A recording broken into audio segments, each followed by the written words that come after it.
fare.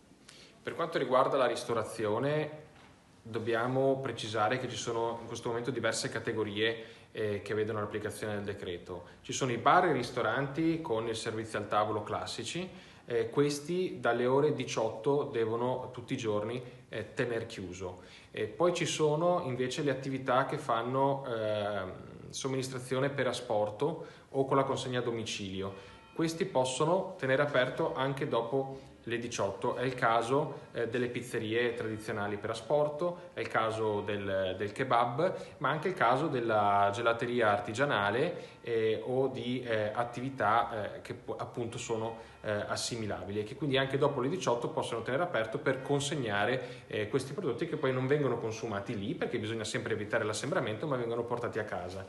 C'è una terza tipologia ibrida, come possono essere le pasticcerie o altre pizzerie che hanno anche il servizio al tavolo, dove c'è sia la somministrazione tradizionale, quindi il servizio, sia anche la possibilità di prendere i prodotti e portarli via.